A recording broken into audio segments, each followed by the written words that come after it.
Գալիքը իրենց լռության խնդիրը լուծելն է, այսինքն եվրոպական կառույցները լռում են, չեն խոսում,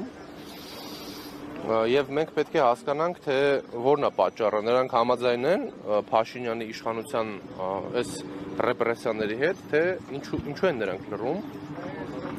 Մենք այսօր այստեղ ենք ի աջակցություն քաղբանդարկյալների Հայաստանում եւ Բաքվում գտնվող Հիմա հարց է առաջանում, թե եվրոպական կառույցները պատշաճ տեղեկացվում են միշտ, եվրոպացի պատգամավորները, պաշտոնյաները պատշաճ տեղեկացվում են իրավիճակի մասին, այստեղ ենք ասելու, որ մենք չենք լռելու եւ այստեղ ենք ասելու, որ եվրոպական արժեքները դա անկյունաքարային արժեքը, դա լռությունը չի, երևի պետքա շատ հաճախ խոսենք դրա մասին, այլ գործողություններ անելն է եվրոպացի պաշտոնյաների կողմից, որը եւ ակնկալում ենք այս մարդկանցից, որովհետեւ Հայաստանում կալանավորված են սրբազաններ, բարերարներ, մարդիկ, ովքեր քաղաքապետ են ընտրված, եւ այս ռեպրեսիաները շարունակվում 8 տարի շարունակ եւ որևէ քաղաքական գնահատական հստակ շոշափելի գործողություններով չենք տեսնում եվրոպացի պաշտոնյաների կողմից, այո, կան արդեն քաղաքական գնահատականներ որոշակի պաշտոնյաների կողմից, որոնք շատ գնահատում ենք, բայց գործուն քայլեր ենք ակնկալում Հայաստանի եւ Ադրբեջանի քաղաքական եւ ռազմաքաղաքական ղեկավարության մասով։ Որ այսօր նամակ եք փոխանցելու, ինչ-որ բան անելու եք եվրոպացի պաշտոնյաներին, որևէ նամակ դրություն փոխանցելու։ Մենք փոխանցելու ենք առաջի հերթին մեր ուղերձը, հատուկ ենք ընտրել նաեւ այս վայրը, որովհետեւ կարող ենք այլտեղ անել մեր պիկետը, բայց այնպես ենք վերցրել, որպեսզի իրանք մեզ տեսնեն ճաղերի այս կողմից, որ սա լինի նաեւ այն պատկերը, որը որ ունեն այսօրվա քաղաքացիները բանտերում նստած, Սամվել Կարապետյանը, Բագրատ Սրբազանը, Միքայել Սրբազանը, մեր մնացած եւ սրբազաններ եւ քաղբանդարկյալներ եւ տեղեկություն նաեւ ունեն այսօր կարող ենք փաստել, որ եւս մեկ քաղբանդարկյալ ավելացավ Դավիթ Համբարձումյանը, Մասիս խոշորացված համայնքի քաղաքապետը։ Նրան շինցու քրեական գործի շրջանակներում տարել են բանտ, աննախադեպ է այն վճիռը, որը կայացրել է դատարանը, աննախադեպ է ռեպրեսիաները այսօր Հայաստանի Հանրապետությունում, իհարկե մենք տեսել ենք ինչ բռնաճնշումներով են անցնում քաղաքական գործիչները, բայց մենք այսպիսի բան չենք տեսել, այսինքն Հայաստանում քաղաքականությամբ զբաղվելը կարող է բերել, եթե դու քաղաքապետ ես, կարող է բերել բանտարկության կամ մահի, կամ առհասարակ քաղաքական որևէ էլի ոտնձգությունների, որ մենք տեսնում ենք այսօր եւ սրա մասին մենք բարձրաձայնել ենք եւ բարձրաձայնելու ենք մշտապես։ Դանիելը, մենք տեսանք 3 Եվրանեստի խորհրդարանական վեհաժողովի նիստում իսպանացի падգամավոր ամոթանք տվեց այս իշխանություններին, որ 40 ոստիկաններով հարձակվում է կարծիքի համար, բանտ եք նետում մարդկանց, բայց սրանք բացառիկ դեպքեր են։ Սա նշանակում է, որ ընդդիմադիրները թերանում են իրենց աշխատանքում, որպեսզի սա համատարած բնույթ կրի, թե ամեն դեպքում երկակի ստանդարտներ են կիրառվում Փաշինյանի նկատմամբ։ Ակնհայտ է, որ Փաշինյանի իշխանության նկատմամբ կիրառվում են ներողություն։ Ակնհայտ է խանգարում էր անընդհատ պահում էի, դա ավելի լավ է։ Ակնհայտ է, որ Նիկոլ Փաշինյանի նկատմամբ որոշակի երկակի ստանդարտներ են կիրառվում, որովհետև Փաշինյանի գործողությունները, որոնք նա անում է, որևէ կապ չունեն ժողովրդավարության հետ եւ այն արժեքների,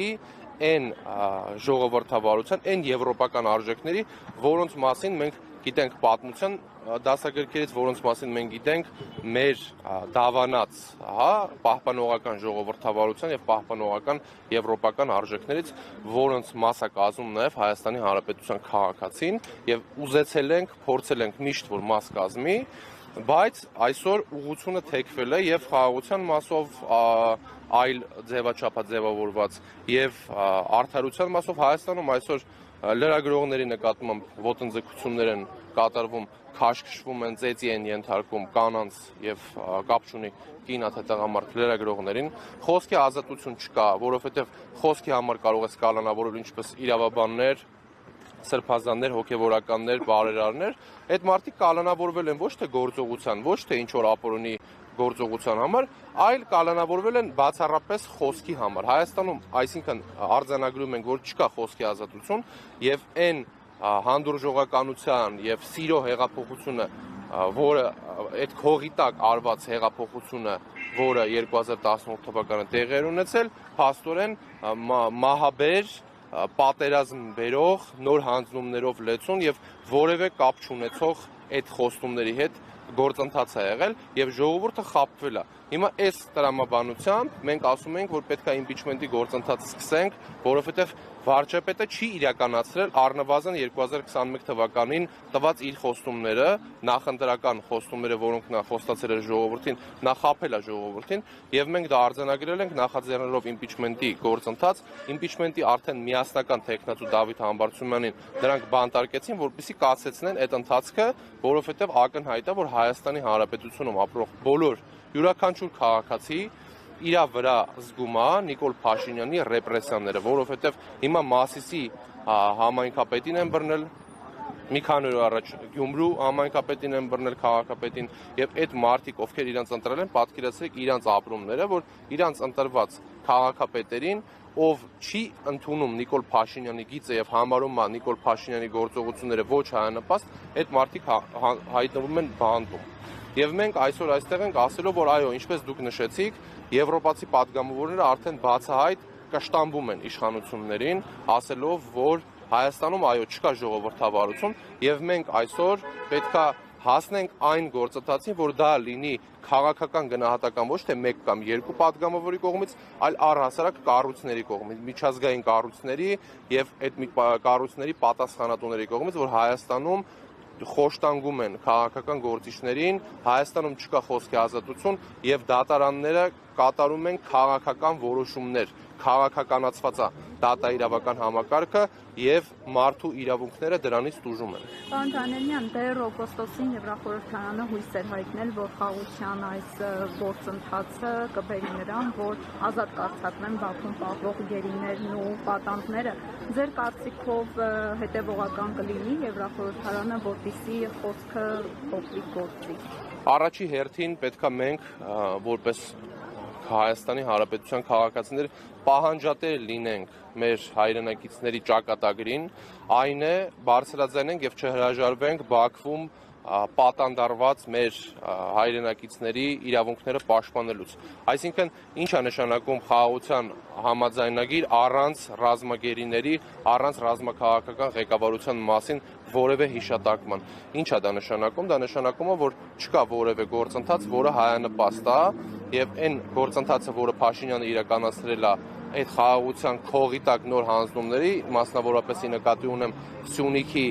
ճանապարհը եւ միջանցքը, ոնց որ ասում են միջազգային տարբեր ներկայացուցիչներ տարբեր համակարգերի, բայց օրվա իշխանությունները Հայաստանի կառավարիչները ասում են միջանցք չկա, բայց բացի Հայաստանի կառավարիչներից բոլոր մնացած կողմերը այդ ճանապարհին միջանցք են ասում եւ այդտեղ Հայաստանի շահը տեսնելը անգամ մանրադիտակով հնարավոր չի։ Մենք պետքա կարողանանք միասնական լինենք, կարողանանք ջնջենք սևերի եւ սպիտակների կործանարար գծերը եւ միասնական կարողանանք ասել, որ Նիկոլ Փաշինյանը այո, չի ներկայացնում Հայաստանի Հանրապետության քաղաքացու շահը, Նիկոլ Փաշինյանը ներկայացնում է սեփական աթոռը պահպանելու ծրագիրը։ Սեփական աթոռը իշխանությունները պահում են ամեն գնով, ընտրությունների միջոցով կլինի, արտահերթ ընտրությունների միջոցով կլինի, բոլոր դեպքերում մեզ պետք է միասնականություն եւ մեզ պետք է չլռել։ Լռության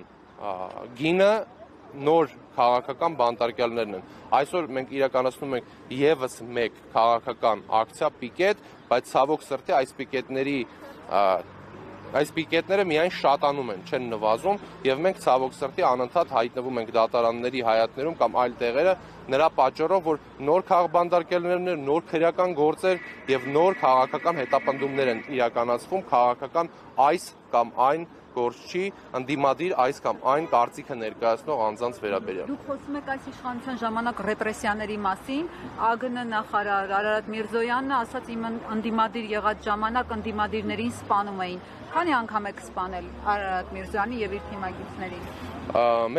Ես այս թեմայի մասին շատ եմ խոսել եւ Արարատ Միրզոյանները, Ալեն Սիմոնյանները եւ շատ այլ մարդիկ որ այսօր պաշտոնավարում են վառ ապացույցն են նրա, որ հանրապետականները չեն սպանել ընդդիմադիրներին։ Հանրապետական կուսակցության կառավարման տարիներին եղել է խոսքի ազատություն եւ այսօրվա վարչապետը ցավոք սրտի նաեւ այդ խոսքի ազատության վառ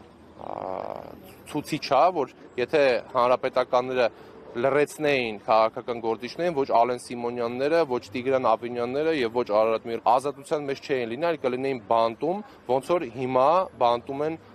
քաղաքական գործիչները, ում կարծիքները համապատասխան չեն իշխանությանը։ Դա ակնհայտ է, որ մեր կարծիքները Հայաստանի տեսլականի մասին համապատասխան չեն եղել, որովհետև հանրապետականների համար Արցախը հայկական էր, օրվա կառավարիչների եւ ՔՊԱ-ականների համար Արցախը ադրբեջանական է, եւ մենք այդ տրամաբանությունը անգամ հաշվի առնելով, որ իրանք ունեն այլ կարծիքներ, չենք բանտարկել իրենց եւ ոչ որևէ ձև իրանք խոշտանգումների չեն ենթարկվել եւ սա հստակ գործողություն է Նիկոլ Փաշինյանի կողմից արվող, սա լրացման գործընթացը Նիկոլ Փաշինյանը փորձում է վախի մթնոլորտ ստեղծի եւ այդ վախի մթնոլորտի շորշոփի տակ կարողանա գնալ ընտրությունների քարոզելով իր այդ սրտիկները, սերը եւ այդ սրտիկների տակ, որ Փաշինյանը ցույց է տալիս, պահկված են այն տեսանյութերը, որտեղ ոստիկանները ոտու ձեռ արած հերոս մեր առյուծ եղբայրների մայրերին եռաբլուրից իջացնում են, պահկված է այն տեսանյութերը, որ մեր վրա փողոցներում կրակել են, ուժ են կիրառել եւ մահակներով պահել են Նիկոլ Փաշինյանի իշխանությունը։ Սա է իրականությունը եւ նորից եմ ասում, այսօր որ բազմել են այդ աթոռներին եւ այդ աթոռները ատամներով պահում են տակ կաբինետներում, դա խոսում է նրա մասին, որ իրանք առնվազն ողջ են։